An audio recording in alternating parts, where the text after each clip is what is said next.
దానికంతటికి నేర్పిందమ్మ. అందుకని ఈ మాట చెప్పి ఆవిడంది, లోకమంతా నిందిస్తుందయా నిన్ను, పైగా ఇక్కడేదో సుఖపడిపోతున్నాను అనుకుంటున్నావు పిచ్చాడా, నీకొక్క విషయం చెప్పనా, నువ్వు నన్ను స్పృశించలేవు. నేను మహాపతివ్రతని. నన్ను స్పృశించడం, నన్ను అనుభవించడం నువ్వు ఒక్క నాటికి చేయగలిగినటువంటి పని కాదు. కానీ నన్ను స్పృశించి తేవడం వల్ల నీకు మాత్రం కొన్ని ఫలితాలు వస్తాయి. ఏం ఫలితాలు వస్తాయో తెలుసా? నదీం వై తరణీం ఘోరాం రుధిరౌగ నివాహినీం అసిపత్ర వనంచైవ భీమం పశ్యసి రావణ.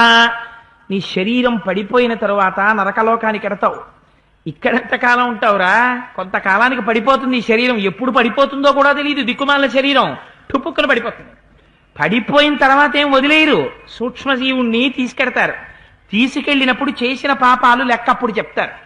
చెప్పి ఛార్జ్ షీట్ ఇచ్చినట్టు ఒక్కొక్క ఛార్జీ బిల్డప్ చేసి, ఇదిగోరా అసిపత్రవనం చీను నెత్తురుతో ప్రవహిస్తోందిరా, నీలాంటి పాపులకి ఇందులో దూకి కొట్టుకుపో అంటారు. ఆనాడు ఆ చీవు నెత్తుట్లో కొట్టుకుంటుంటే ఉంటుంది ప్రాణం. ఎంత బాధపడతాడో. అందుకని రావణ, నన్ను అనుభవించడం అనేటటువంటిది పరమ అసత్యం, కానీ చేసినటువంటి దుష్కృత్యానికి నువ్వు అనుభవించడం సత్యం.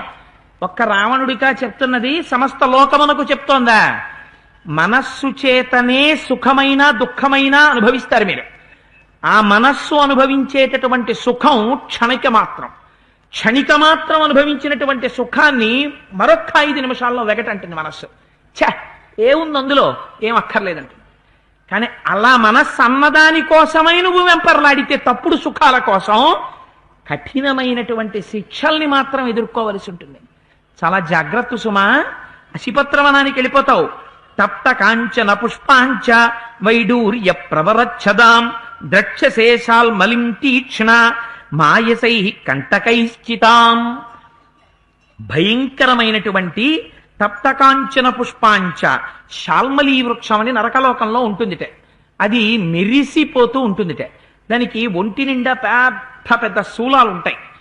రమణ మహర్షి ఆశ్రమం ఉన్నటువంటి అరుణాచలం కొండల మీద అక్కడ ఉంటాయి పెద్ద పెద్ద ముళ్ళు, ఇంతంత ముళ్ళున్నటువంటి చెట్లు ఉంటాయి. అలాగా ఇంతంత ముళ్ళు చెక్కుంటాయిటో. ఆ ముళ్ళు చెక్కినటువంటి స్తంభాలని వెళ్ళి గట్టిగా కౌగిలించుకోమని వెనక నుంచి పరిగలు పెట్టి కొడుతుంటారు. కొడుతుంటే ఆ స్తంభాలని కౌగిలించుకోవాలి. ఇప్పుడు నన్ను పట్టుకున్నానని నువ్వు అనుకుంటున్నావు, దీనికి ఫలితం ఏమిటో తెలుసా? అది కూడా పట్టుకుంటావు. అప్పుడు తెలుస్తుంది. ఈ మనస్సుతో ఈ సుఖం అనుకున్నావు, ఆ మనస్సుతో ఆనాడు ఆ దుఃఖం అనుభవిస్తావు. అక్కర్లేదు అనుకున్నావా? నీవారైన వారు ఉన్నారు స్త్రీలు, మండోదరి ఉంది, కొన్ని వేల మంది స్త్రీలున్నారు. ధర్మము ఎంత సూక్ష్మంగా ఉంటుందో చూడండి. నీది కాని స్త్రీ యందు నీ బుద్ధిని పెట్టకు. పాదముల వంక చూసి అమ్మా అనడం నేర్చుకో, అమ్మా చెల్లెమ్మా అనడం నేర్చుకో, మా అక్కయ్య అనడం నేర్చుకో. నీ భార్య యందు అనురక్తి ఉంచుకో. నీ భార్య యందున్న అనురక్తి ధర్మబద్ధం అయిపోతుంది. ఏ దోషం నిన్ను కట్టదు, నిన్ను కుడపదు. అందుకనే మన వాళ్ళు ఎంత అందంగా మాట్లాడారండి. అందుకే ఆ వయస్సు వచ్చేటప్పటికి తల్లిదండ్రులే జాగ్రత్త పడి కన్యాదానం చేసేస్తారు. చేసేసి కామమును కూడా ధర్మబద్ధం చేశారు. బహుశా ఇంత గొప్ప దృష్టి కలిగి ప్రతిదాన్ని ధర్మబద్ధం చేయడం కోసమని ఇంత ప్రయత్నం చేసి లోకం సుఖంగా ఉండడానికి ఇంత దర్శనం చేసినటువంటి ఋషులు పుట్టినటువంటి ఈ జీవగడ్డ మీద పుట్టడానికి మనం ఎన్ని కోట్ల జన్మల తపస్సు చేశామో, ఎన్ని కోట్ల జన్మల ఫలితం వల్ల ఇక్కడ పుట్టగలిగామో, ఎంత అదృష్టవంతులమో మనం ఆలోచించండి. అందుచేత అమ్మ అంటుంది, అటువంటివన్నీ వస్తాయిరా. ఇన్ని చెప్పినా రాముడు వచ్చేదాకా ఒక్కసారి ఆగరా, నీ బ్రతుకేమిటో బయటపడుతుందన్నా ఆగకుండా నన్ను తీసుకుపోతున్నావంటే రావణ, నాకు అనిపిస్తోంది బద్ధస్త్వం కాలపాసేన దుర్నివారేణ రావణ త్వగతో లప్స్యసే శర్మ భక్తుర్మమ మహాత్మన. అయ్యయ్యో, నిన్ను కాలము పాశముల వేసి కట్టేసి లాక్కుపోతోందిరా. ఇంక నీకు సుఖం ఎక్కడి నుంచి వస్తుంది? ఇంక నీకు సుఖం లేదు. మహాత్ముడైనటువంటి రాముడితో ఎప్పుడైతే శత్రుత్వం పెట్టుకున్నావో, ఎప్పుడైతే నన్ను బలాత్కారంగా అపహరించావో, ఆనాడే నీ సుఖం అంతరించిపోయిందిరా. నువ్వు మరణించడం తథ్యం రావణ. నిజంగా తల్లి ఆ రోజున మాట్లాడినటువంటి మాటలు ఔదార్యంతో ఒక గురువు ఎలా మాట్లాడతారో అలా మాట్లాడింది. వాడి తలకెక్కలేదు. ఎక్కక తథా భృషార్తాం బహుచైవ భాషిణీం విలాపపూర్వం కరుణంచ భామినీం జహార పాప కరుణం వివేష్టతీం నృపాత్మజా మగత గాత్రవేపథుం. ఆ తల్లి కేవలము భర్తనే తలుచుకుంటూ ఉండడం చేత కన్నుల వెంట నీరు కారుతూ అపారమైన శోకస్థితిని పొంది ధ్యానమునందుండి రామ రామ రామ అని వినేటటువంటి వాడికి ఏదో అర్థం లేని మాటల్లా విపరీతమైనటువంటి బెంగతో ఉన్నవాడు తనలో తానే ఏదో మాట్లాడేసుకుంటున్నట్టు, ఒక ఉన్మాది ప్రవర్తించినట్టు రామ రామ రామ రామ అనుకున్న స్థితిలో ఉందిట. అంటే తల్లి తనను తాను మరిచిపోయి రామ పాద సమాశ్రయణము చేసి ఉన్న స్థితిలో తీసుకుని వెడుతున్నాడు. దీని చేత మరింత కట్టి కుడిపేస్తుంది పాపం. అటువంటి స్థితిలో తీసుకుని వెడుతూ ఆ తల్లి ఇక వినడనుకుంది. సముద్రం నుంచి వెళ్ళిపోతున్నాడు, దాటాడు, లంకాపట్టణాన్ని చేరాడు, తన అంతఃపురం దగ్గర దిగాడు. రావణ ప్రవృత్తి అంటే ఎలా ఉంటుందో ఆ ప్రవృత్తి లోపల ఉంటే నోటి వెంట ఎటువంటి మాటలు వస్తాయో మీరు చూడండి. ఆనాటి నుంచి ఈనాటి వరకు దుష్ట ప్రవర్తన ఉన్న వాళ్ళందరి నోటి వెంట ఇవే మాటలు వస్తాయి. ఎటువంటి మాట అంటాడంటే, తీసుకెళ్ళి ఆ సీతమ్మని తత్ర తామసితాపాంగాం శోకమోహ పరాయణాం నిదధే రావణ సీతాం మయో మాయామివ స్త్రియం.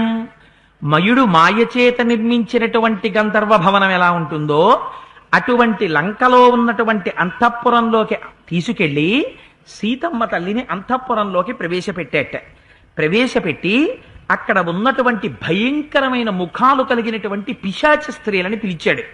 పిలిచి అబ్రవీచ్ఛ దశగ్రీవ పిశాచీర్ఘోరదర్శనా యథా నేమాం పుమాన్ స్త్రీవా సీతాం పశ్యత్య సమ్మతః. ఆ పిశాచ ముఖం కలిగినటువంటి స్త్రీలనందరినీ పిలిచి వాళ్ళతో ఒక మాట చెప్పాడు. ఈ సీతమ్మ అంతఃపురంలో ఉంటుంది, నా అనుమతి లేకుండా ఏ స్త్రీ కాని పురుషుడు కాని సీతమ్మని చూడడానికి వీల్లేదు. వాడు ఎటువంటి వ్యామోహం ఉన్నవాడో చూడండి. కనీసం ఒక స్త్రీ చూడడానికి వీల్లేదు. అటువంటి రీతిలో అంటే చూస్తే తాను మాత్రమే చూడాలి. ఎటువంటి దృష్టితో? కామమోహితమైన దృష్టితో తానే చూడాలి. తన చేత అలా చూడబడినటువంటి స్త్రీ ఇతరుల చేత కూడా అలా చూడబడుతుందని వాడి దృష్టి. అందుకని ఎవ్వరూ చూడకూడదు. ఎవరి వరకు? స్త్రీలు కూడా చూడకూడదు. అంటే లోపల ఎంత పాప ప్రవృత్తి కలిగినటువంటి స్థితిలో ఉన్నాడో చూడండి అని అంటాడు. ముక్తామణి సువర్ణాని వస్త్రాణ్యాభరణాని చ యద్యదిచ్చేత్తతా దేవాస్య దేయం మచ్చందతో యథా.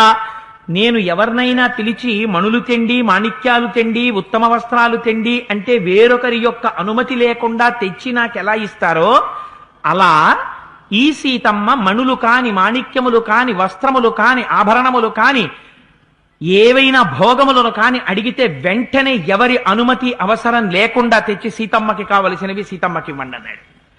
అని వారి వంక చూసి యాచ వచ్చతి వైదేహీం వచనం కించిద ప్రియం అజ్ఞానాద్యదివాజ్ఞాన నత్తస్యా జీవితం ప్రియం. ఎవ్వరైనా సరే సీతమ్మ దగ్గరికి వచ్చి అలవాటైపోయి నేను పేరు చివర అమ్మ అమ్మ అని సీతమ్మ సీతమ్మ అంటాను, కానీ వాడు అంటాడా? ఆ మాట అంటే పుణ్యమే బండు వాడికి. అందుకని అంతకన్నా ఘోరంగా మాట్లాడడం మనకి సంస్కారం అనుమతించదు కనుక నేను అలాగే మాట్లాడవలసినటువంటి అవసరం ఉంది, అలా మాట్లాడుతున్నాను తప్ప వాడు అమ్మ అని కలిపాడని మీరు అనుకోకండి. అందుచేత ఈ సీతమ్మతో ఎవ్వరూ కూడా మాట్లాడడానికి వీల్లేదు. ఒకవేళ ఎవరైనా మాట్లాడుతున్నప్పుడు తెలిసి కాని, తెలియక కాని, జ్ఞానము చేత కాని, అజ్ఞానము చేత కాని సీతమ్మ యొక్క మనసు నొచ్చుకుందా ఇంకా వారి జీవితము అక్కడతో సరి. జ్ఞాపకం పెట్టుకోండి. అలా అయితే ఉత్తర క్షణం ఉరి తీయవలసిన వాడు ఎవరు? మీరు తీర్పు చెప్పండి. ఎవరిని తీసేయాలి? ఉరి వాణ్ణే తీసేయాలి. ఎందుకని? ఎవరి వల్ల ఆవిడ మనస్సు ఖేదపడింది? ఎవరి వల్ల ఏడుస్తోంది? వాడి వల్లే. మరి వాడా ఉత్తరం ఇవ్వడం ఏమిటి? అంటే తాను చేస్తున్నది మంచి. వీడి దృష్టి ఏమిటంటే పిచ్చిది అర్థం చేసుకోలేకపోతోంది, నాలాంటి వాణ్ణి వస్తే ఎంత సంతోషంగా నన్ను పొందడం లేదు తెలుసుకుంటుంది ఒకనాడు. మరి ఇంకేమిటి ఆవిడ పట్ల చెయ్యకూడని అపచారం అంటే ఏమీ లేదు. ఆవిడ దగ్గరికి వచ్చి ఇంకొకడు మాట్లాడకూడదంటే, ఈ కండిషన్ ఉన్న తర్వాత ఎవడు మాట్లాడతాడు? ఏం మాట్లాడితేనో ఏం మాట్లాడినా ఆవిడ మనసు నొచ్చుకుంది అని కంప్లైంట్ ఎవడో ఇస్తే తలగా ఎగిరిపోతుంది. అందుకని ఎవడొస్తాడు? పైగా ముందే ఓ మాట చెప్పాడు, స్త్రీలు గాని పురుషులు గాని ఆవిడని చూడకూడదని. ఇంకా మాట్లాడే సాహసం చేసేవాడెవడు? అంటే తనకున్నటువంటి దుర్వృత్తిని బయట పెట్టాడు. తాను ఎంత నీచుడో తాను తప్పు చేస్తూ ఎదుటి వాళ్ళని సక్రమంగా ఉండమని చెప్తాడు. తండ్రి తాను కూడా రాత్రి 9 గంటలకి కాసేపు కూర్చుని రామాయణం చదువుకుంటూ కొడుకుని, రే మార్చిలో పరీక్షలు దగ్గరికి వస్తున్నాయి చదువుకో అన్నాడు అనుకోండి, ఆ కొడుక్కి చదువుకోవడానికి అభ్యంతరం ఉండదు. ఆ తండ్రిని ఎప్పుడూ ధిక్కరించడు. తండ్రి తెల్లవారుజామున 5 గంటలకి లేచి సంధ్యావందనం చేస్తే కొడుకుని సంధ్యావందనం చెయ్యి అని చెప్పక్కర్లేదు. తన భార్యని భర్త ఎన్నడూ 10 మంది ముందు అసహ్యకరంగా చాలా చులకనగా మాట్లాడకుండా గౌరవంగా మాట్లాడడం, చక్కటి సలహా చెప్పడం, తన భార్యని తనతో అనువర్తించేటట్టుగా మాట్లాడడం, తన ఆశయమేమిటో తన ధ్యేయమేమిటో పిల్లలకి అర్థమయ్యేటట్టు తండ్రి ప్రవర్తించాడు అనుకోండి. ప్రవర్తిస్తే ఇంకా ఆ పిల్లలు వేరుగా ప్రవర్తిస్తారా? అసలు వాళ్ళకి నోరు విప్పి చెప్పాలా? నోరు విప్పి చెప్పక్కర్లేదు. ఎప్పుడు చెప్పాలి? నువ్వు సీరియల్ చూస్తే పిల్లాన్ని చదువుకోమని చెప్పాలి. ఎందుకని? నీకు సీరియల్ కావాలి, వాడికి ఉండకూడదు. అందుకని వాడి గురి నువ్వు పుస్తకం చదువుకో అనే సీరియల్ చూస్తా. నువ్వు కూడా 1 గంట వినోదం చాలు. నువ్వు కూడా టైంలో రామాయణంలో సర్గ చదువుకు పడుకోవచ్చు. నువ్వు కూడా భాగవతంలోంచి ఏదో ఒక ఘట్టం కాసేపు చదువుకుని 2 పోతన గారి పద్యాలు చదువుకుని పడుకోవచ్చు. ఒక అన్నమాచార్యుల వారి కీర్తన చదువుకుని పడుకోవచ్చు. నీకెప్పుడు ఈ అలవాటు ఉండదు. కానీ నీ పిల్లలు మాత్రం వృద్ధిలోకి రావాలి. నువ్వెప్పుడు మీ నాన్నగారి కాళ్ళు పట్టవు, నువ్వెప్పుడు మీ అమ్మగారి కాళ్ళు పట్టవు, నువ్వెప్పుడు తండ్రికి తజ్జినం పెట్టవు, నువ్వెప్పుడు తల్లికి తజ్జినం పెట్టవు, నువ్వెప్పుడు గయా క్షేత్రానికి వెళ్ళవు, నువ్వెప్పుడు బొట్టు పెట్టుకోవు, నువ్వెప్పుడు భగవంతుడి గుడికి వెళ్ళవు, నీ నోరు విప్పితే మంచి మాట మాట్లాడవు, నీ ఇంటికొచ్చినటువంటి వాళ్ళని ఆదరించవు. నీ పిల్లలు మాత్రం నీ కాళ్ళు పట్టేయాలి, నిన్నెంతో చూసేయాలి, నీ మాట వినేయాలి, నీ మాట జవదాటకూడదు. ఏమైనా అంటే జనరేషన్ గ్యాప్ అండి. జనరేషన్ గ్యాప్ నీలో వచ్చిన గ్యాప్. జనరేషన్ గ్యాప్ కాదు, నీలో గ్యాప్. నువ్వు అలవాటు పడ్డావు భోగాలకి. నువ్వంటే మహాప్రభు, నేను ఈ సభలో ఉన్న ఎవరిని అంటలేదు, నన్ను నేను అనుకుంటున్నాను. నువ్వు అలవాటు పడ్డావు భోగానికి, నీ పిల్లల్ని నిందిస్తున్నావు. నీకు లేనిది నీ పిల్లలకి ఎక్కడి నుంచి వస్తుంది? సంస్కారం. నువ్వు సంస్కారయుతంగా ఉండడం నేర్చుకో. నీ పిల్లలకి వేరొకరు చెప్పక్కర్లేదు. మా నాన్నగారికి రామాయణం అంటే ప్రాణం అండి, మా నాన్నగారి ధ్యేయాలు ఇలా ఉంటాయి, ఆయనకి జీర్ణం అవ్వదు, అమ్మో నేను ఈ తప్పు చేయడమే, నా తండ్రి గారు అంగీకరించడమే, అసలు ఆయన ముఖమే వెంటనే గుర్తొచ్చి. తండ్రి పట్ల ఉండవలసింది భయం కాదు, తండ్రి పట్ల ఉండవలసిన భయం చిన్నతనంలో, ఉండవలసినది భక్తి. ఏది ఉండాలంటే, మా నాన్నగారు ఈ మాట అంగీకరిస్తారా? ఒక్కనాటికి మా తండ్రి గారు అంగీకరించారు. వదలవలసింది పెద్దవాళ్ళల్లో వదలాలి మౌఢ్యం. వదిలితే వాళ్ళు సక్రమంగా ఉంటే పిల్లలు సక్రమంగా ఉంటారు. తనకే లేని దాన్ని తన కింద వాళ్ళకి చెప్తే ఇంకా రాజ్యం ఎలా ఉంటుంది, కుటుంబం ఎలా ఉంటుంది? ఉదాహరణ రావణాసురుడు. ఎవరు ఈవిడ మనస్సు ఖేద పెడితే వాళ్ళని ఉరి తీసేయండి అన్నాడు. ఆ ఆర్డర్ ఇంప్లిమెంట్ చేయాల్సి వస్తే ముందు తాడు తీసుకొచ్చి వాడిని అట్టుకెళ్ళిపోవాలి. కానీ వాడు ఎగ్జెంప్టెడ్. అయితే మరి మిగిలిన వాళ్ళకి ఎందుకు ఇవ్వరా ఎగ్జెంప్షను? తనకో రూలు, ఇంట్లో వాళ్ళకో రూలు. అందుకే ధర్మశాస్త్రం ఎంతవరకు నిషేధం విధించిందంటే, కుటుంబంతో కలిసి కూర్చొని భోజనం చేసేటప్పుడు తన భార్య తన బిడ్డలతో కలిసి భోజనం చేయమని చెప్పింది యజమానిని. తప్ప తానొక్కడు భోజనం చేయడానికి వీల్లేదు. కలిసి భోజనం చెయ్యాలి. భోజనం చేసేటప్పుడు మౌనంగా ఉండాలి. బిడ్డలని ఎప్పుడైనా తప్పు లేకుండా బిడ్డల మీద ఖేదంతో ప్రవర్తిస్తే, కోపంతో ఒక మాట అంటే, ఆ బిడ్డల దగ్గరికి వెళ్ళి నాన్న సారీరా నాన్న, ఏమనుకోకరా నాన్న అని వాళ్ళ చేతులు పిసికేసి వాళ్ళని పట్టేసుకుని వాళ్ళకి నాన్న ఏమనుకోకే, సారీ అన్నాను కదమ్మా, ఎక్స్క్యూజ్ అన్నాను కదమ్మా అని పిల్లల దగ్గరికి వెళ్ళి పెచ్చ మాటలు మాట్లాడమని శాస్త్రం చెప్పలేదు. ఎప్పుడైనా పొరపాటున తెలియక కారణం లేకుండా వారి యందు దోషం లేకుండా నీ పిల్లల్ని నువ్వు నిందిస్తే, నీ పిల్లల దగ్గరికి వెళ్ళి నువ్వు క్షమార్పణ చెప్పకూడదు. వాడు మూతి బిగించి ముక్కు బిగించి అటు తిరిగి ఇటు తిరిగి సర్లేని నాన్నగారు అని వాడు అనకూడదు. నిన్ను వాడు క్షమించడం ఏమిటి? ఆయుక్షేణం. నువ్వు నీ పూజామందిరంలోకి వెళ్ళి క్షమార్పణ చెప్పాలి. స్వామి ఇవాళ దోషం లేకుండా నా కుమారుణ్ణి నింద చేశాను, పొరపాటు జరిగింది, అందుచేత వేరొకసారి యుక్తాయుక్త విచక్షణతో ఆలోచించకుండా నా కుమారుణ్ణి కానీ నాకన్నా చిన్నవాళ్ళని కానీ నింద చెయ్యకుండా నా యందు బుద్ధిని ప్రచోదనం చెయ్యి అని అడగమని చెప్పింది ధర్మశాస్త్రం. కుటుంబంలో యజమాని ఎంత జాగ్రత్తగా ఉండాలో, యజమానిని బట్టి కుటుంబం ఎలా ఉంటుందో, రాజుని బట్టి రాజ్యం ఎలా ఉంటుందో మన వాళ్ళు నిర్ణయించి చెప్పారు. రావణాసురుడి యొక్క ప్రవర్తన గురించి వాల్మీకి మహర్షి అందం ఏమిటంటే, నాలా పెద్ద గొంతేసుకుని కఠినంగా ఆయన ఏం చెప్పరు, చాలా అందంగా చెప్తారు. ఇంత ఏడుస్తున్నావిడిని తీసుకొచ్చి అంతఃపురంలో పెట్టి ఈవిడ్ని ఏడిపించిన వాడిని ఉరేసేయమన్నాడు అంటే ఎటువంటి దుర్వృత్తి వాడిది అనడానికి ఆ శ్లోకం సాక్ష్యం. అందుకని ఆ మాట చెప్పి ఒక్కసారి అనుకున్నట్ట, ఓహో నేను చెయ్యవలసినటువంటి పని చేసేశాను, ఎంత సంతోషమైన పని చేశాను, సీతమ్మను అపహరించి తీసుకొచ్చేశాను అని పరమ ఆనందాన్ని పొందేశాడు. పొంది ఒక్కసారి గబగబా అంతఃపురంలోంచి బయటికి వెళ్ళాడు. నరమాంసాన్ని తినడానికి అలవాటు పడి నరుల యొక్క రక్తాన్ని జుర్రుకు తాగడానికి అలవాటు పడినటువంటి కొంతమంది రాక్షసుల్ని పిలిచాట. పిలిచి వాళ్లతో అన్నాడు, నానా ప్రహరణా క్షిప్త క్షిప్ర ఇతో గచ్చత సత్వరాహ జనస్థానం హతస్థానం భూతపూర్వం ఖరాలయం. నేను చెప్పిన మాట జాగ్రత్తగా వినండి. అయితే ఈ మాటలు చెప్పే ముందు మీరు ఒక్క విషయం జ్ఞాపకం పెట్టుకోండి. వాడికి ఇప్పటికీ కడుపులో బెంగ ఏమిటంటే, రాముడు వచ్చేస్తాడు కదా, మరి మాయామృగాన్ని చంపేసి వాడికి తెలుసు చచ్చిపోతుంది మృగమని. అక్కడ మృగాన్ని ప్రలోభ పెట్టాడు, బతికుంటే అర్ధరాజ్యం ఇస్తానండి. వాడికి అప్పుడే తెలిసా చచ్చిపోతుంది, ఏమి ఇవ్వక్కర్లేదు. వాడు ఇస్తాడా అర్ధరాజ్యం? అది అసలు ఉంటే కదా అర్ధరాజ్యం ఇవ్వడానికి, వీడికి ఎప్పుడో తెలుసా మాట. అందుకని ఆ మాయామృగం మరణించి ఉంటుంది. రాముడు వెనక్కి వస్తాడు. రాముడికి సమస్త అస్త్ర శస్త్ర విద్యలు తెలుసు. ఎటువైపు నుంచైనా కానీ సమాచారం అందిందా ఏమో, ఏం చేస్తాడో. ఎందుకైనా మంచిది గూఢచారుల్ని పంపించాలి.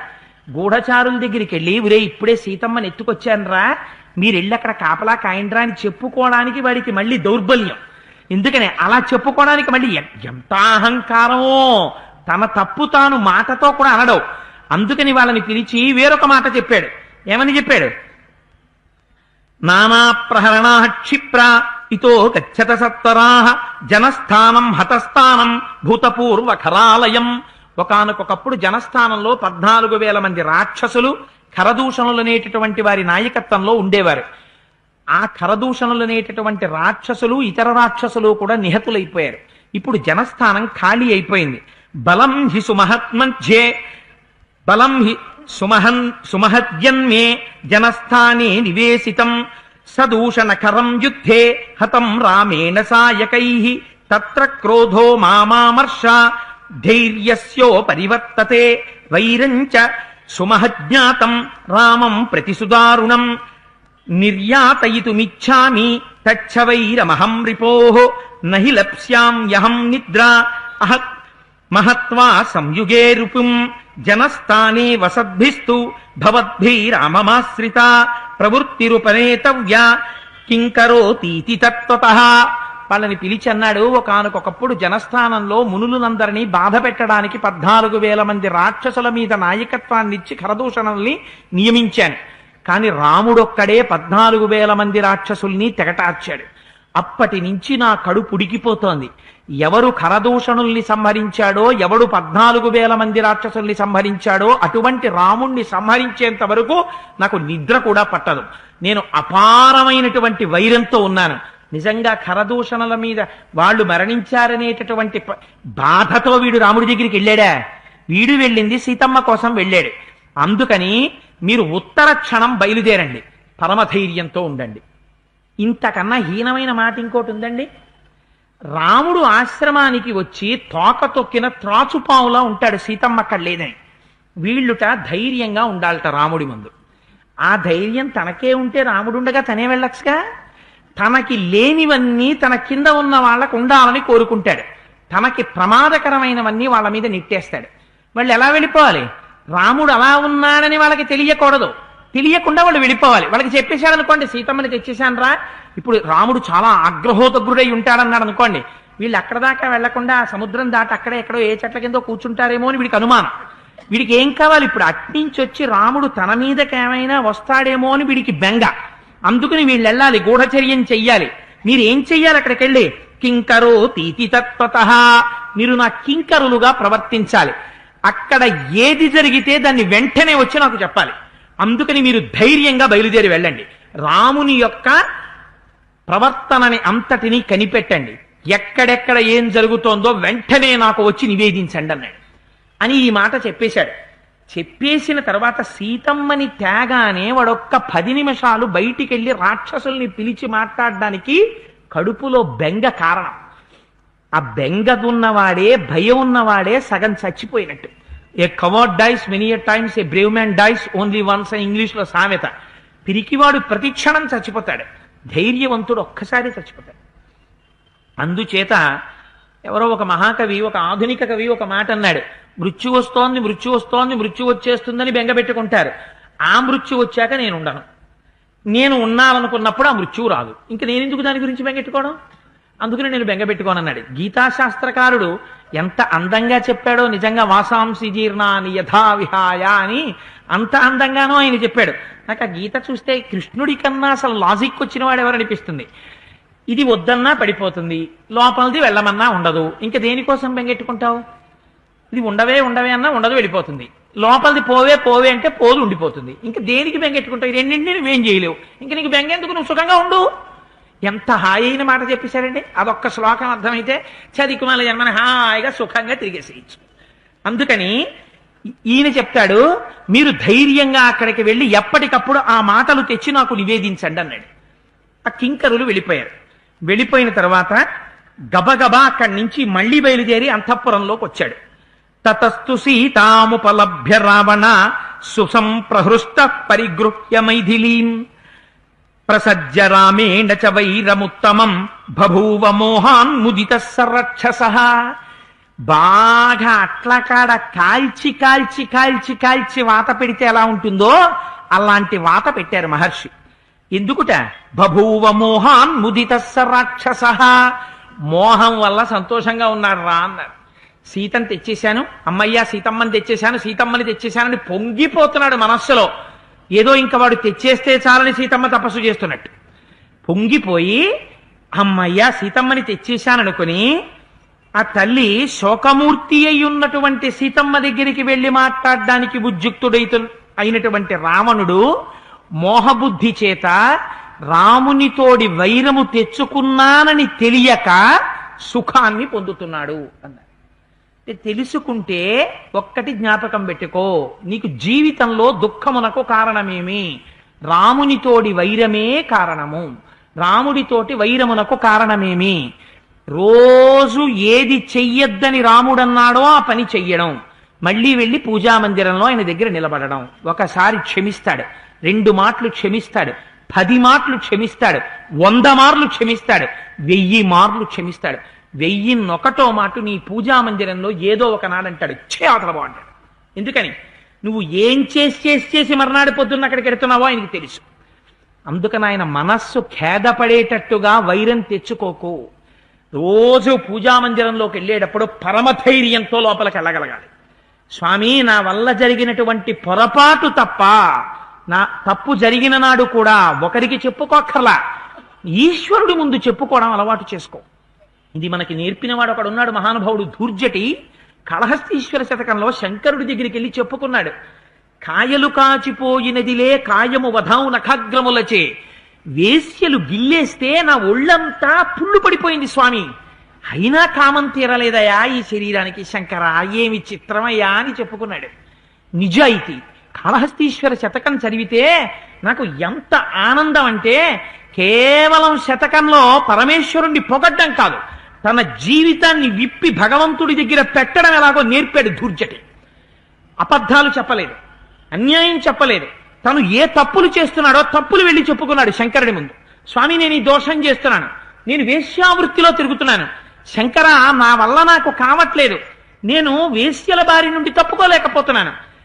రోషీరో యదుకామిని జనుల తారుణ్యో రుసౌఖ్యంబులన్ బాసీబాయదు పుత్రమిత్రధన సంపద్భ్రాంతి వాంఛాలతల్ కోశీకోయదు నామనంబకట నీకున్ ప్రీతిగా సత్క్రియల్ చేసి చేయదు దీని త్రుళ్ళన చవే శ్రీకాళహస్తీశ్వర అని చెప్పుకున్నాడు మహానుభావుడు.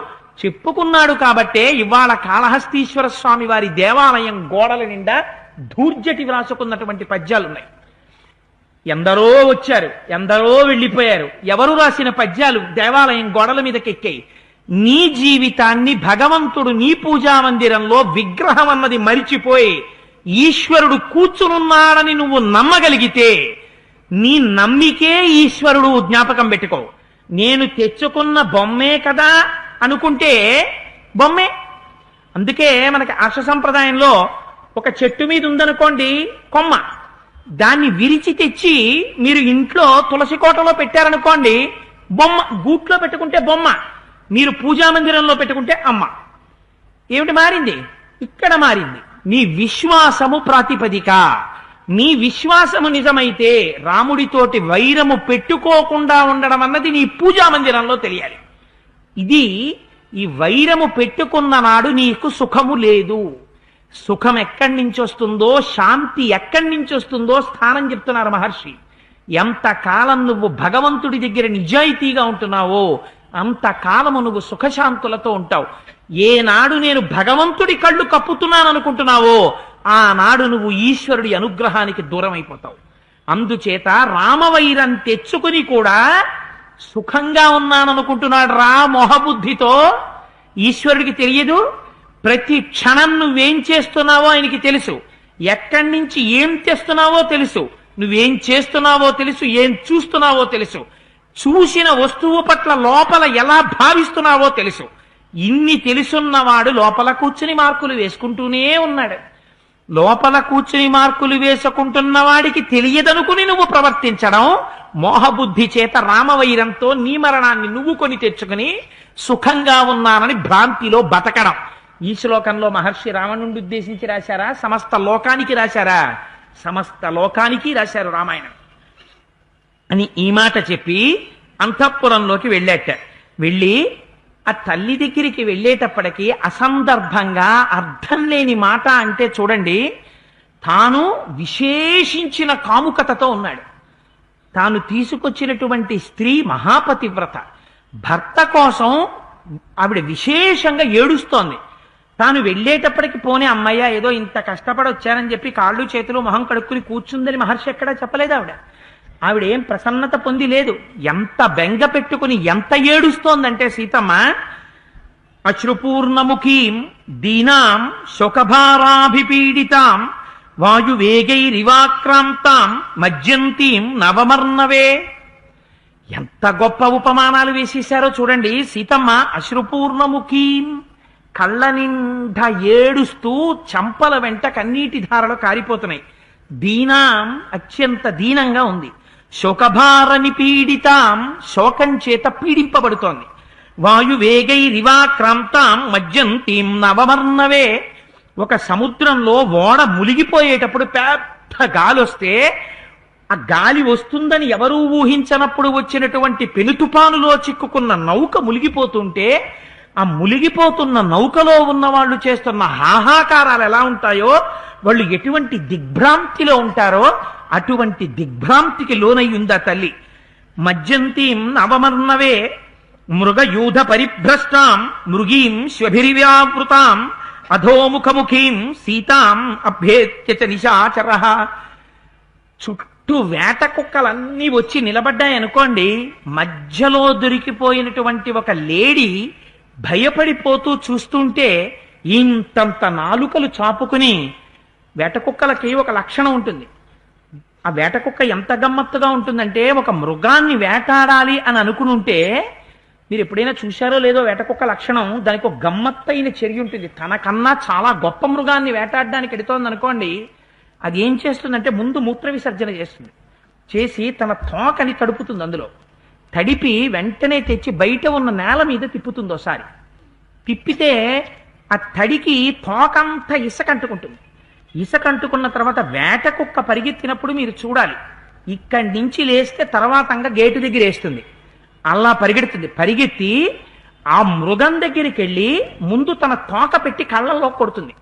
కొడితే ఆ కళ్ళల్లో పడిపోయినటువంటి ఇసుక చేతది సింహమే కానివ్వండి, కళ్ళల్లో ఇసుక పడగానే ఒక్కసారి ఇలా కళ్ళు మూసుకుంటుంది. మూసుకోగానే ఇంతంత కోరలతో ఎక్కడ దొరికితే అక్కడ పట్టుకుంటుంది.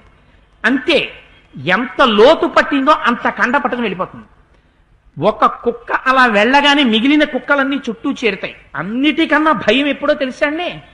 అలా పట్టుకెళ్ళిపోయినప్పుడు కాదు, ఒక్కడు మధ్యలో ఉండిపోయినప్పుడు అన్ని వేపుల నుంచి ఇన్ని వేట కుక్కలు వచ్చి నిలబడి ఒక్కొక్కటి గజం బద్దంత నాలుకలు బయట పెట్టి చూస్తూ ఉంటే ఆ మధ్యలో ఏమి చెయ్యడం చేత కాకపోయినటువంటి ఒక జింక నిలబడిపోతే ఆనాడు ఆ జింక గుండె ఎలా కొట్టుకుంటూ ఉంటుందో, ఎంత భయంతో ఉంటుందో అలా ఉందిట సీతమ్మ. ఎటువంటి ఉపమానం వేసేశారో చూడండి మహర్షి.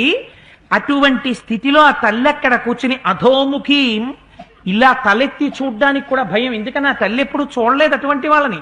పిశాచ ముఖాలతో ఉన్నారు వాళ్ళు. అందుకని తల దించుకుని ఏడుస్తోంది, తలెత్తి ఏడవడానికి లేదు ఆవిడికి. అంత దారుణమైన స్థితిలో ఉంది.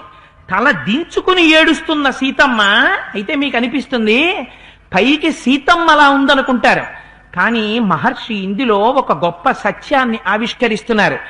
నీ ఇంటి ఇల్లాలితో మొదలుపెట్టి ఏ స్త్రీ ఏనాడు ఏ ఇంటిలో నిన్ను తలుచుకుని అలా ఏడ్చినా నీ పతనం ప్రారంభమైపోయినట్టు లెక్క, ఉత్తర క్షణం ప్రారంభమైపోయినట్టు.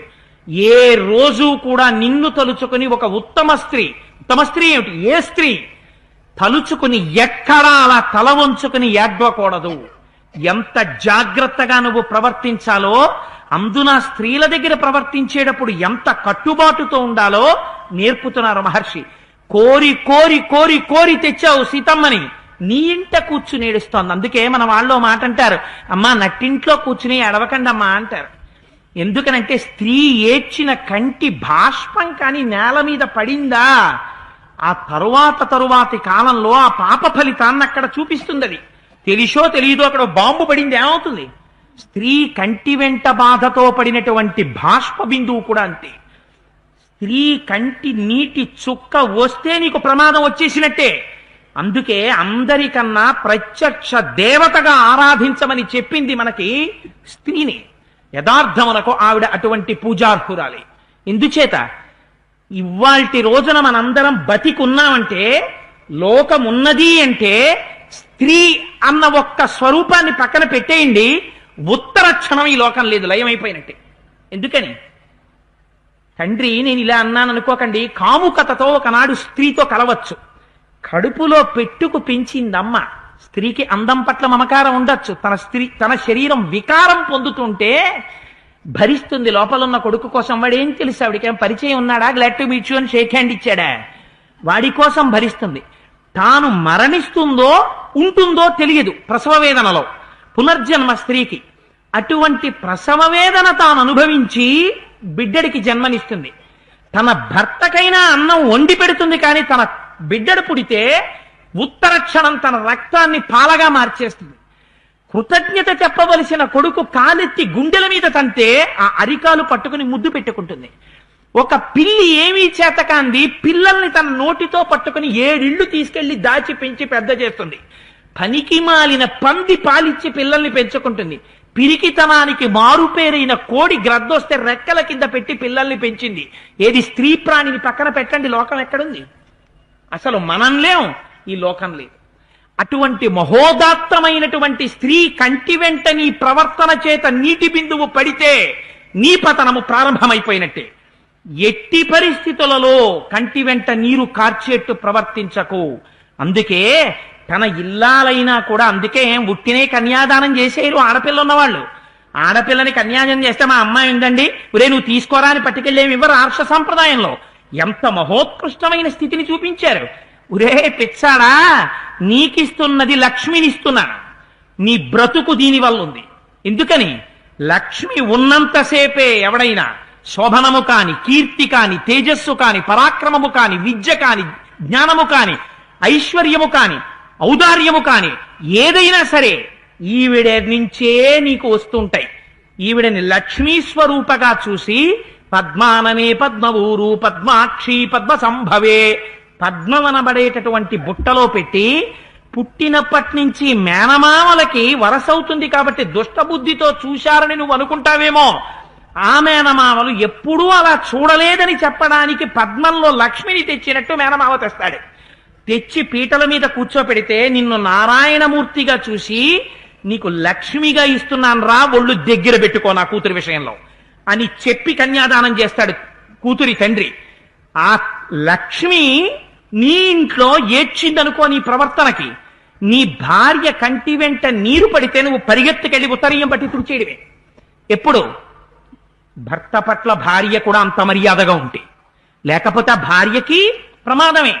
అందుకని ముందు భార్య కూడా భర్త పట్ల అంత జాగ్రత్తగా ఉండాలి. అందుచేత అంత అందంగా చెప్పారు పెద్దలు. అందుచేత ఆవిడ కంటి వెంట నీళ్లు పడ్డం ఎవడికి ప్రమాదం? రావణుడికి ప్రమాదం. రావణుడి పతనం ప్రారంభమైంది. అందుకని అన్నారు చతుర్ముఖ బ్రహ్మగారు, ఉరే చచ్చిపోవడానికి కావలసినంత పాపం ఇప్పుడు చేశావురా అన్నారు.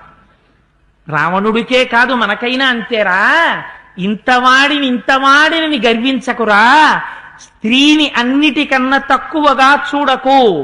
భారతదేశపు ఔన్నత్యమంతా స్త్రీని గొప్పగా చూడడంలో ఉంది.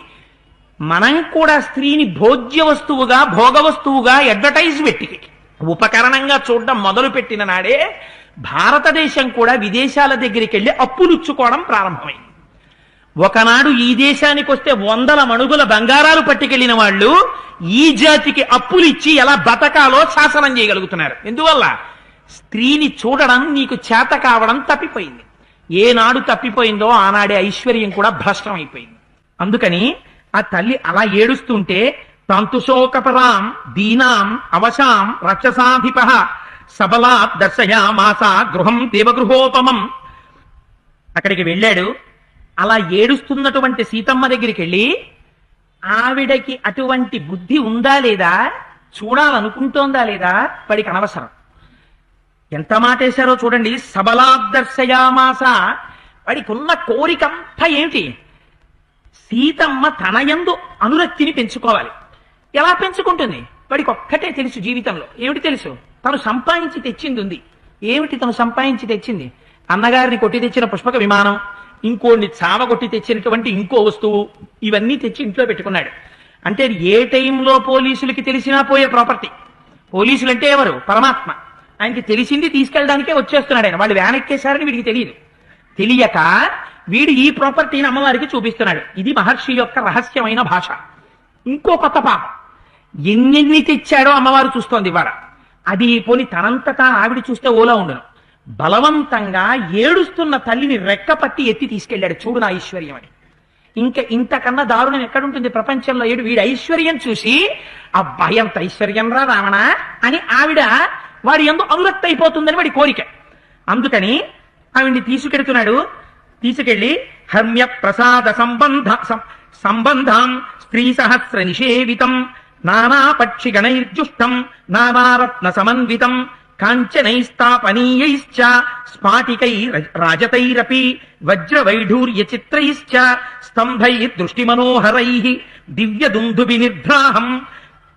దివ్యదుందుబినిద్రాదం తప్త కాంచనతోరణం సోపానం కాంచనం చిత్రం ఆరురోహతయా సహ దాంతికా రాజతాశ్చైవ గవాక్షాః ప్రియదర్శనాః హేమజాలావృతాశ్చాసన్ తత్ర ప్రాసాద పంక్తయః సుధామణి విచిత్రాణి భూమిభాగాని సర్వశః దశగ్రీవ స్వభవనే ప్రాదర్శయత మైథిలీం దీర్ఘికాః పుష్కరిణ్యశ్చ నానావృక్ష సమన్వితాః రావణో దర్శయామాస సీతాం శోకపరాయణాం అని వాడు సీతమ్మ తల్లిని బలవంతంగా రెక్కపట్టి మెట్లెక్కించి పైకి తీసుకెళ్లి, చూశావా నేను కట్టుకున్న అంతఃపురం, చూశావా నేను వజ్రవైఢూర్యాలతో నిర్మించిన గవాక్షాలు, చూశావా నా దిగుడు బావులు, చూశావా నా సరోవరాలు, చూశావా నా పుష్పక విమానం, చూశావా ఈ బంగారంతో తాపడం చెయ్యబడిన స్తంభాలు, చూశావా ఇక్కడ ఉన్నటువంటి పెద్ద పెద్ద ఆసనాలు, చూశావా ఇక్కడున్న శయనాలు, చూశావా ఇక్కడున్న పాత్రలు, ఈ చూశావా ఇక్కడున్న చెట్లు అని రెక్కపట్టి ప్రదర్శించేటవాడు ఇవన్నీ. ఎలా? ఎగ్జిబిషన్ లో ఉన్న వాటినో లేకపోతే ఇంకొక దాన్నో చూపించినట్టు చూడడానికి ముందు అనురక్తి ఒకటి ఉండాలి. అనురక్తి లేక భర్త గురించి తప్పించి ఏడుస్తున్న స్త్రీని బలవంతంగా రెక్కపట్టి తీసుకెళ్లి ఇవన్నీ చూపించి ఇవన్నీ నావి నావి నావి అంటాడు. ఎందుకు ఈ మాటలు చెప్పడం? అంటే ఇవన్నీ తనవి కాబట్టి అమ్మో రావణుడికి ఎంత ఐశ్వర్యం ఉందో అనుకుని ఆయన ఎంతో అనురక్తి అయిపోవాలి, ఇది వాడి కోరిక. ఇందులో ఎంత ప్రమాదకరమైన స్వభావాన్ని బయట పెట్టేస్తున్నారో చూడండి. మాకురుధన జన యవ్వన గర్వం హరతి నిమేష కాల సర్వం మాయామయమిదమకిలం భిత్వా బ్రహ్మపదం త్వం ప్రవిశ విదిత్వా అంటారు శంకర భగవత్పాదులు. శరీరంలో ఉండేటటువంటి ఓపిక దగ్గర నుంచి మనకు ఉండేటటువంటి ఐశ్వర్యం వరకు పరమేశ్వరుడు కాలస్వరూపంతో తీసేస్తాడు. ఇంత ఐశ్వర్యం అనుకున్న దాన్ని ఒక్క రోజు ఒక్క గంటలో హనుమ వచ్చి కాల్చి అవతల పారేశాడు, పోయింది లంక అంతా. రామచంద్రమూర్తి వచ్చి బాణప్రయోగం చేస్తే నా వాళ్ళని ఎంతమంది ఉన్నారని లెక్కలు చెప్పుకున్నాడో వాళ్ళందరూ నిహతులైపోయారు. బలవత్తరమైనటువంటి కాలస్వరూపంలో నువ్వు చేసినటువంటి పాప పుణ్యముల చేత సర్వనాశనాన్ని పొందుతావు. వేటి పట్ల శోకిస్తూ నాకు చూపిస్తున్నాడు చూడరా అని ఏడుస్తున్నటువంటి తల్లి దృష్టి పడిందో అవన్నీ బూడిదైపోయాయి. దేనికి చూపించుకుంటున్నాడు? తాను సీతమ్మని పొందడానికనే అనుకుంటున్నాడు. సీతమ్మని పొందడం అసత్యమైంది, తాను చూపించినవన్నీ బూడిదైపోవడం నిజమైపోయింది. అందుచేత పిచ్చాడా, నాది నాది నాది అని అహంకరించి పెద్దల దగ్గర, పతివ్రతల దగ్గర, గురువుల దగ్గర నీకున్న ఐశ్వర్యాన్ని, నీకు ఒంట్లో ఉన్న మదాన్ని, నీకున్నటువంటి ఆస్తిపాస్తుల్ని ప్రదర్శించి వాళ్ళ యొక్క అనుగ్రహాన్ని పొందుతాననుకుంటున్నావేమో. వాటికి లొంగేవారు కాదురా వారు. నీకు సీతమ్మ అనుగ్రహం లభించాలంటే ఒక్కటే ఒక్క అవకాశం ఉంది. ఏమిటది? ఇప్పటికైనా 2 చేతులతో నమస్కరించి అమ్మ పాదాల మీద పడిపోయావా? ఇన్ని మాటలన్న నోటితో అమ్మా తప్పైపోయిందమ్మా అన్నావా? నీ 10 తలకాయల్ని రక్షించడం అమ్మకి తెలుసు. ఇది నీకు రావట్లా, నీ పతనం ప్రారంభమవుతోంది. తీసుకెళ్ళాడు, ఇవన్నీ చూపించాడు. చూపించి సీతమ్మ దగ్గరికి వచ్చి అంటాడు, బహూనాం స్త్రీ సహస్రాణం మమయోసౌ పరిగ్రహ దశ రాక్షస కోట్యశ్చ ద్వాం వింశతిరధ్యాపరాః తేషాం ప్రభురహం సీతే సర్వేషాం భీమకర్మణాం వర్జయిత్వా జరావృద్ధాం బాలాంశ్చ రజనీచరాన్ సహస్రమేకమేకస్య మమ కార్య పురస్సరం. ఈ లంకారాజ్యంలో ఉండేటటువంటి బాలుల్ని వృద్ధుల్ని లెక్కలోంచి మినహాయించేస్తే 32 కోట్ల మంది రాక్షసులు నా ఆధీనంలో ఉన్నారు. ఇందులో నేను ఏదైనా పని చేసుకుందాము అని చెప్పి ఇలా లేచేటప్పటికీ అదేంటండి మీరు లేస్తున్నారు ఏం చేయమంటారని నా వెంట పరిగెత్తే వాళ్ళు 1000 మంది ఉంటారు. నాకింక భార్యలు కొన్ని 100 మంది ఉన్నారు. వీళ్ళందరూ నన్ను కోరి వచ్చినటువంటి వాళ్ళు. అయితే సీత, నీకు నేను ఇస్తున్నటువంటి గొప్ప వరం ఏమిటో తెలుసా? పరిక్షిప్త సహస్రేణ లంకేయాం శతయోజన బహూనాం స్త్రీ సహస్రాణం మమయోసౌ పరిగ్రహ తాసాం త్వమీశ్వరా సీతే మమ భార్య భవ ప్రియే. సీత అని కూడా అండవు. ఓ ప్రియురాలా, ప్రియే అని పిలిచాడు. వీడికి ప్రియురాలా ఆవిడ. నోరు కొవ్వితే ఎవరిని ఎలా పిలవాలో అర్థం కాదు. ఆ కూతురు, ఆ అమ్మాయి, ఆ కాలేజీకి వచ్చినటువంటి అమ్మాయి ఎవరమ్మాయో, ఎటువంటి మహాపురుషుల యొక్క పిల్లో, ఎవరి తేజస్సు వల్ల జన్మించిందో నీకు తెలియదు. తెలియకపోవడం చేత ఏ తండ్రి ఎంత కష్టపడి ఎంత ప్రేమతో, ఏ తల్లి ఎంత ప్రేమతో పెంచుకుందో, పొద్దున్న ఎంత జాగ్రత్తగా పిల్ల ఆరోగ్యానికి అన్నం పెట్టి పెంచుకుందో తెలియకపోతే ఒళ్ళు కొవ్వితే కాలేజీకి వెళ్లే రోడ్ల దగ్గర బైకులు అడ్డు పెట్టి ఆడపిల్లల్ని చూసి బైకు దాటి అవతలకి వెళ్ళలేక సైకిల్తో నిలబడిపోయినటువంటి ఆడపిల్లని చూసి వాళ్ళందరినీ ఓ డార్లింగ్ అని పిలిచినవాడు, ఓ పిల్ల అని పిలిచినవాడు, వాళ్ళందరూ కూడా చిన్న చిన్న రావణాసురులే. అందుకని వాళ్ళు ఫలితాలు పొందవలసిందే.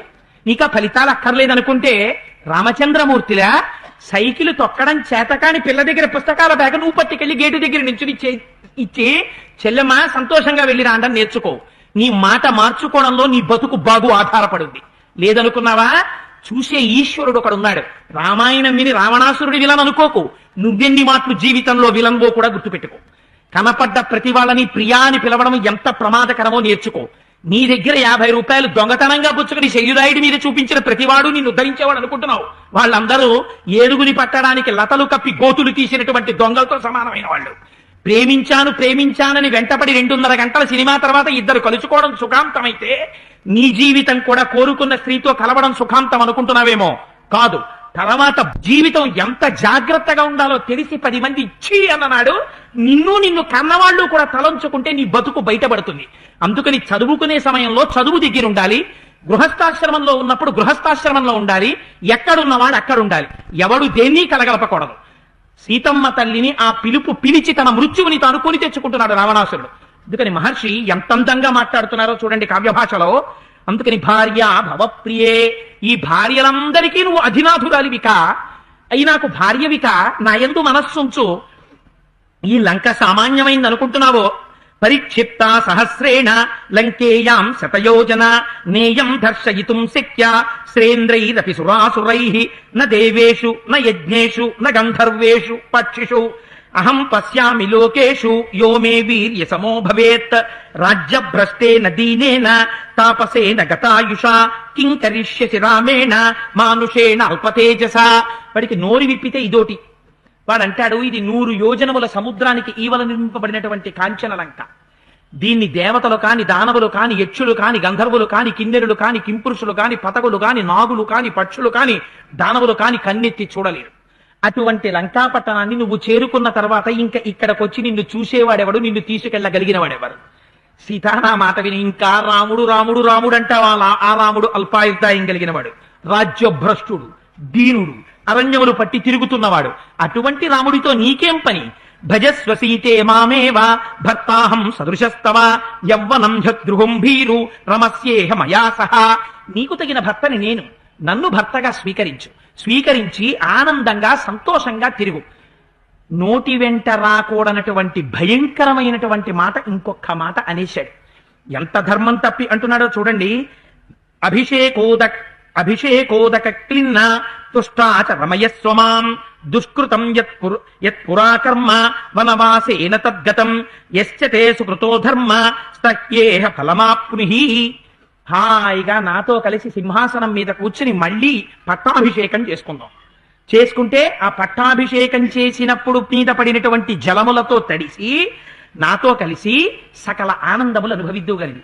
నీ జీవితంలో చేసినటువంటి గొప్ప పాపం ఉంది సీత. ఆ పాపం వల్ల ఇన్నాళ్ళు వనవాసం చేశావు, ఆ రాముడికి భార్యగా ఉండిపోయావు. నువ్వు చేసినటువంటి పుణ్యం అనుభవైక వేద్యం అవుతోంది. నా దగ్గరికి వచ్చావు, లంకకొచ్చావు. ఇది భార్యాభర్తల సంబంధమా? కాదు. పంపినప్పుడు కౌసల్య చెప్పింది, జనక మహారాజు గారి భార్య చెప్పింది, వాళ్ళు చెప్పింది ధర్మం. కష్టమైనా సుఖమైనా కలిసి ఉండడం దాంపత్యం. అంతేకాని భర్తకి కష్టం వచ్చాడని విడిచిపెట్టేసి ఇంకొకటి దగ్గర ఐశ్వర్యం ఉందని ఇక్కడ వదిలేసి అక్కడికెళ్ళి పెళ్లి చేసుకుని మళ్ళీ అక్కడ విడాకులు ఇచ్చేసి ఇంకోటి దగ్గర పెళ్లి చేసుకుని తనకెంతమంది భర్తలున్నారో మరిచిపోయి 32వ వారి దగ్గర ఉండగా మళ్ళీ 1వ వారికి విడాకులు ఇచ్చేసాడని మర్చిపోయి మళ్ళీ వారి దగ్గరికి వచ్చి వివాహం చేసుకుని, ఇది ఇంకొక చోట కనపడుతుందేమో పృథ్వీ మండలంలో, ఈ దేశంలో కనపడదు. ఎందుకు కనపడదంటే ఒక్కసారి తాళి కట్టించుకున్న తర్వాత ఏది ఏమైనా స్త్రీకి అదే జీవితం, పురుషుడికి ఆవిడే భార్య, అంతే. తప్ప అతిక్రమించడం ఈ జాతికి చేత కాదు. అందుకే మహానుభావుడు విశ్వనాథ సత్యనారాయణ గారు చెలియలి కట్ట అని ఒక నవల రాశారు. సముద్రానికి చేత కాదా గట్టు దాటడం? శక్తి లేదా? సముద్రం తలుచుకుంటే ఒక్కసారి పొంగి అలా ఊళ్ళో వాళ్ళందరూ ఏం చేస్తున్నారో సరదాగా చూసొద్దామని చెప్పి రాలేదా? రాదు. ఎందుకు రాదు? సముద్రానికి చేత కాక కాదు, తనకి తాను ఒక నియమాన్ని విధించుకుంది, నేను దాటను ఈ చెలియలి కట్ట. అందుకని ఏం చేస్తుంది? చిన్న చిన్న కెరటాలతో ఆ ఇసుక మీదకి వెళ్ళి వెనక్కి వెళ్ళిపోతుంది తప్ప ఒక్కనాడు ఆ తీరాన్ని చెలియలి కట్ట దాటదు. ఎంతమందితోనైనా సరే తిరగగలగడానికి కావలసిన ఓపిక శరీరంలో ఉన్నా, స్త్రీ తప్పు చేయడానికి ఒక్క క్షణ సమయం సరిపోయినా ఈ జాతిలో విశ్వాసమే ప్రధానము.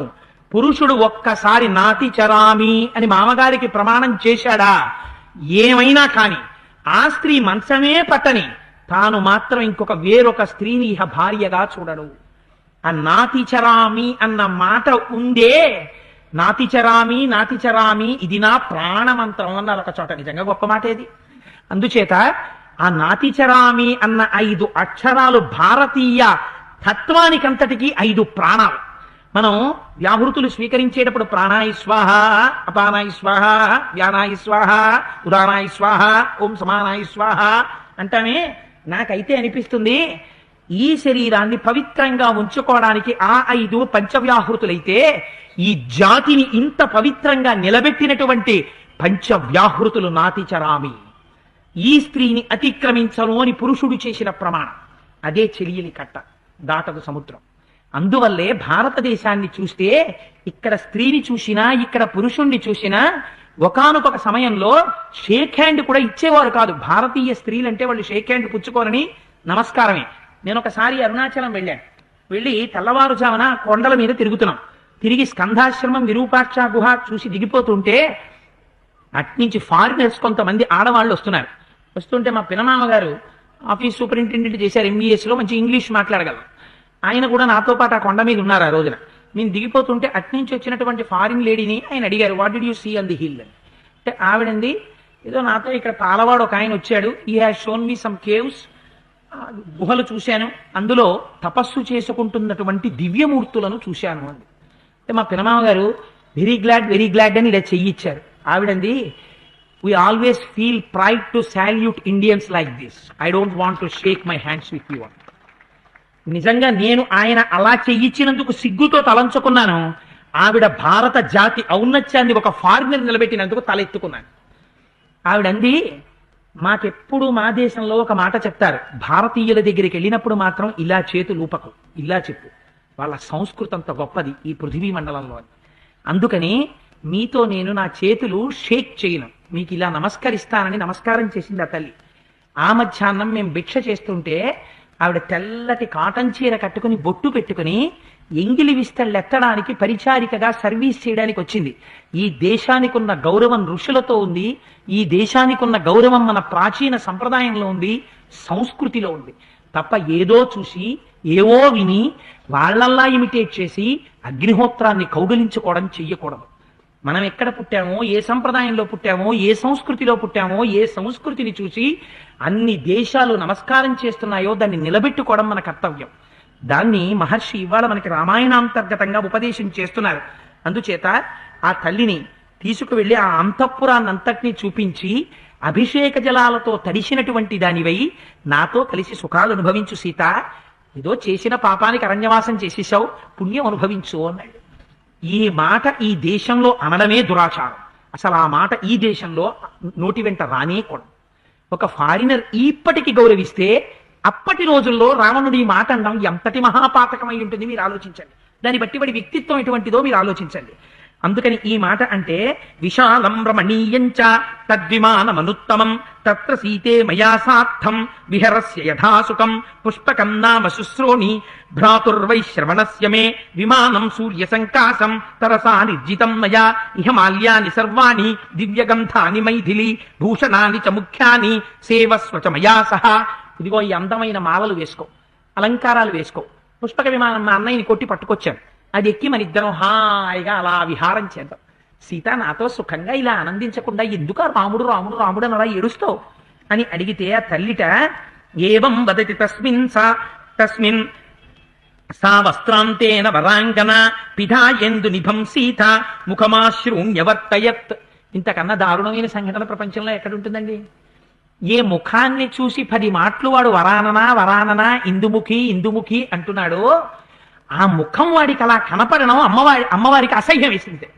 వేసి ఉత్తరీయాన్ని ముఖం మీద వేసేసుకుని ఏడుస్తూ పైనుంచి కళ్ళొత్తుకుంటోందట ఆ తల్లి. ఎంత దుర్మార్గమైన మాట రా ఇవాళ.